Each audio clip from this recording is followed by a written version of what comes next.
Hello again and welcome back to the podcast. So today we're talking about something that every photographer runs into sooner or later, and sometimes multiple times, and that's how to find inspiration and how to also develop a style that feels like your own. So if you've ever felt stuck shooting in the same kind of photos, or you're scrolling endlessly through other people's work, or you're just wondering why your images don't quite feel the way like you used to get, then this episode is definitely for you. So I'm going to break this into a couple of parts. The first one is how to find inspiration in a way that actually fuels your photography. And then after that, we'll look at how we turn that into a consistent visual style. And what I would say about style is that I'm a big believer that style is one of those things that continuously develops. So I think as soon as you sort of plateau with one style, you get inspired by something else and move on. So part one. So in this part, I'm just going to talk about finding inspiration as a photographer. And inspiration comes from what you see. So obviously photography is a visual language. So your inspiration will be directly tied to what you look at. So if all you're seeing is the same Instagram trends, the same presets, the same compositions, obviously you're just going to replicate those because you've got no new input coming in to shake things up a little bit for you. So one of the most effective things you can do is to expand, let's call it your visual diet. And some of the ways you might do that is to study classic photographers, look at paintings, cinema, architecture, pay attention to light in everyday life. And the kind of thing to start noticing are things like how shadows fall across the face, how color changes at different times of day, how framing a subject affects the emotion of the shot. So inspiration, I should say, isn't just online. It's basically everywhere you look.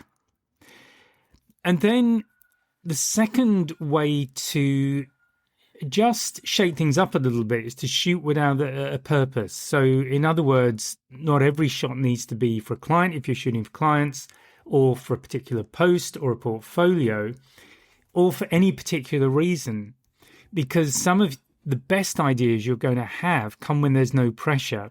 So just go out and shoot with no expectations, walk around your neighborhood, photograph ordinary things, day-to-day things, experiment with light and angles. Remember, photography, or one of the most important things you can do with photography is to present ordinary things and show them in a way that people don't normally expect to see them. Or it can be just highlighting things that people walk past every day. The idea behind doing this, though, is that when you remove the need for a good result, you give yourself space to explore. And that's where inspiration tends to show up. So there's a lot to be said for just playing, basically. And that will really start engaging your imagination. And from there, obviously, we get inspired. And then the next way to think about it is to think about capturing ideas and not just photographs. So as photographers, we tend to think in terms of images. But I think it's just as important, maybe more important, and definitely more challenging to think about ideas. So start collecting shot ideas, lighting concepts, locations, moods, color palettes, and build mood boards. Just make notes, jot things down, because when you show up to a shoot with even a rough idea, you're far more likely to create something intentional. So in other words, it kind of goes, I guess, slightly abstract is what I'm saying in the way you're approaching photography. So however you usually approach photography, especially if you're on a, let's call it a shoot, it might be a trip out, it could be a holiday, anything like that. Just have some alternative ideas in your back pocket, as it were, and try something different. The next thing to do, or the next way of finding inspiration, is to deliberately limit your gear. And this can sound like a backward step, but it's definitely something I've spoken about before, and I think it has tremendous merit, actually, because having too much gear on you if you've got too many options or it's too easy to get a shot. It can really stifle your creativity. So when you have endless choices, what you tend to do, you tend to just go for the easiest path. You become less concerned with problem solving. And the beauty of problem solving is that it starts making you think differently. You have to approach how to get a particular shot without using a zoom telephoto, for example. You've only got a fixed focal length lens. So how are you going to do that? Because your normal way of getting from A to B is not going to get you there. It's just not available. So you have to come up with something new. So the kind of challenges you can do, and I'm going to call them that because I think it's a really good thing to do regularly, is to just for a whole week, just use one lens and shoot everything with that. Or alternatively, you could shoot only in black and white, which I think is a brilliant idea because when we see things in black and white, we're seeing them differently because obviously we see in color. And black and white is all about shapes and contrast and textures. So shooting in black and white is a great way to just see things differently. And stick to one focal length. So as I've said, if you've got a zoom lens, they're pretty useful. I use them all the time. But the challenge is just sticking to one focal length, whether that's a prime lens or you're using a telephoto. What this does, it makes you move more physically to try different positions, getting closer, get further away, maybe get down low and shoot, get up high and shoot. It definitely makes you think more about how you're going to achieve a particular result. And you're definitely going to create more interesting images, but also it can give you that creative kick for when you come off the challenge and you're shooting your more regular subjects. You can come up with different ways of shooting them. So that's the first part of what I wanted to talk about, which is looking at inspiration. And then I wanted to talk about developing your photography style in this podcast. So what is your photography style?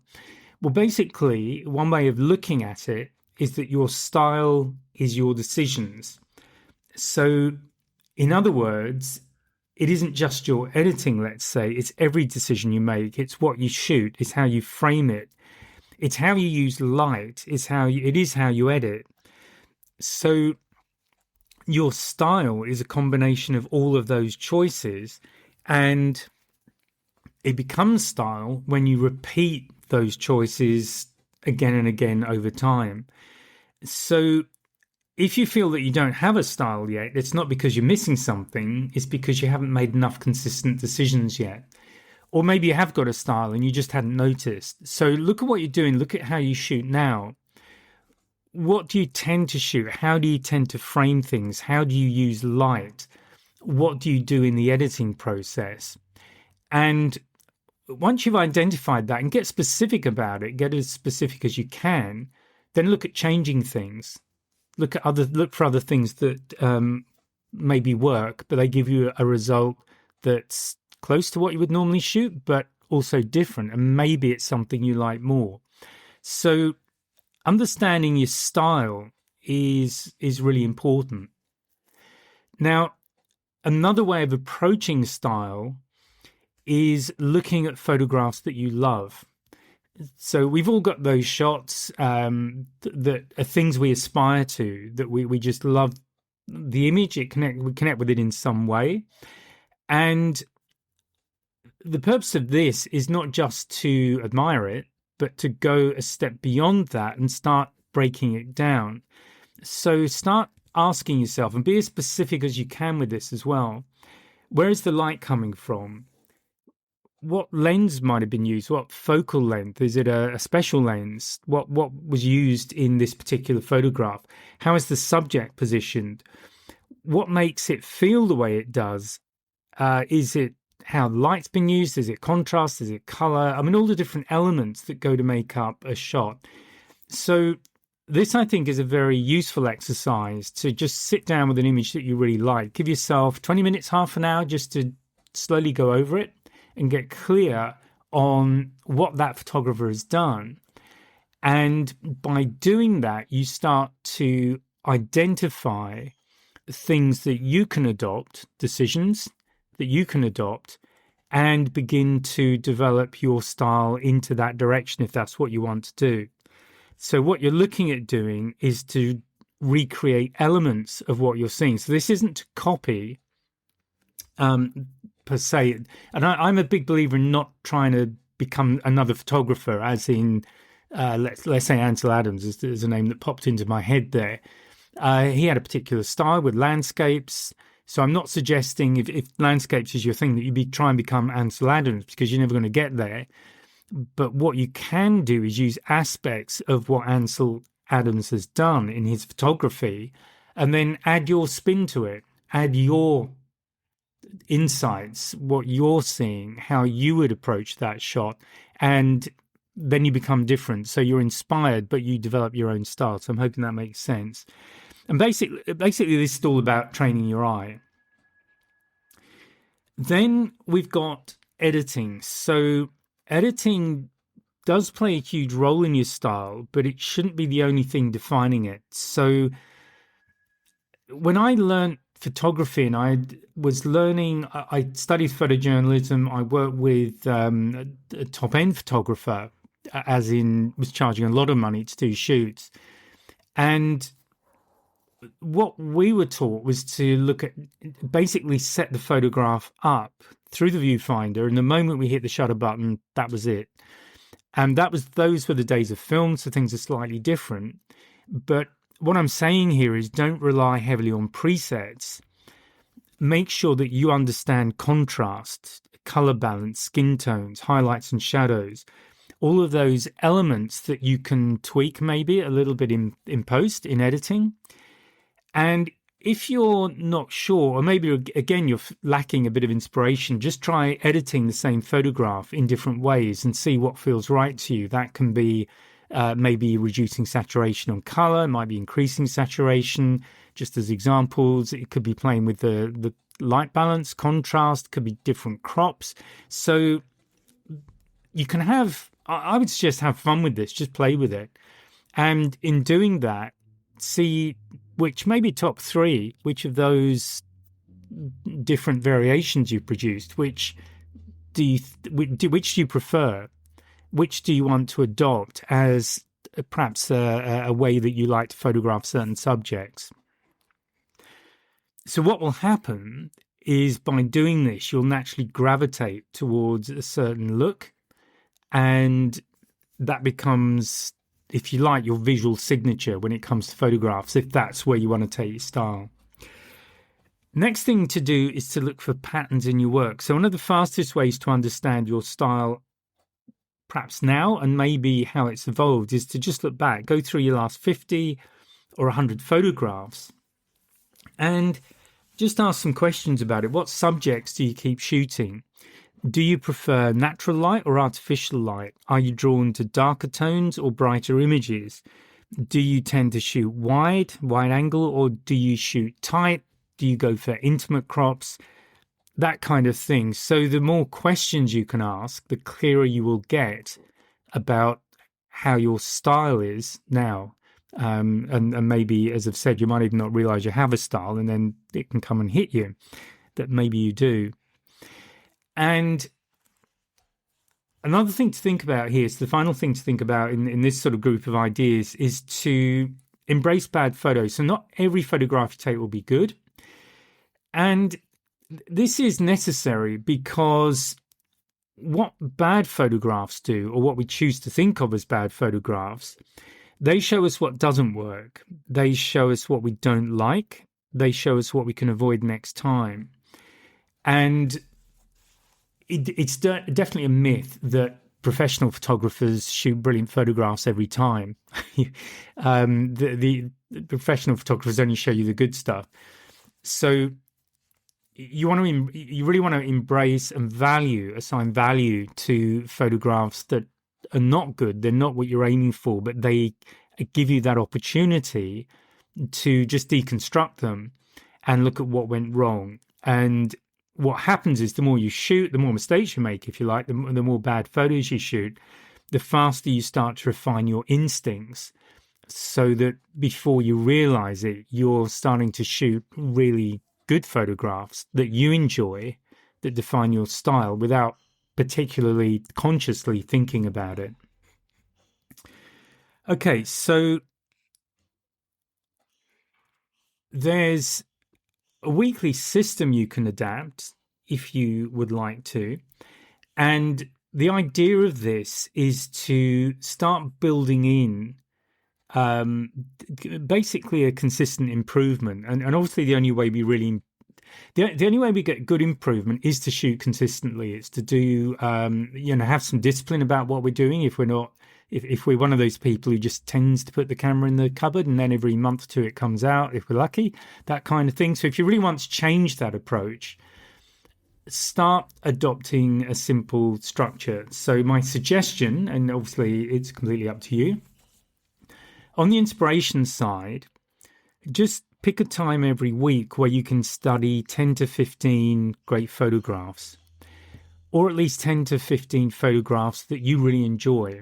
And just go through that process that I outlined of deconstructing them, understanding what the photographer did who took those images. And that will give you basically a checklist of elements within a photograph that you, if you want to produce those kind of results, you need to adopt. So that becomes your style. Do at least one intentional shoot every week and experiment. Try something new every time. And then at the end of it, maybe at the end of the week or definitely at the end of the shoot, just look at your work critically. It's not to put yourself down. Don't get into all of that sort of self-flagellation stuff. But look at, okay, what was good about this work? So I've tried some new things. At the end of the week, you've tried some new things. What worked, what didn't? And has anything else come out of this? Because sometimes when we're trying different things, we just hit upon something we hadn't thought about before. So there is real benefit in having a simple weekly system in place. So if you really do want to improve your work, just adopt something like that. Even if it's just for a couple of months, you will see a difference in what you're producing. And another thing I would suggest is don't chase trends. Now, I never do, to be honest, because I'm not that switched on to know what they are.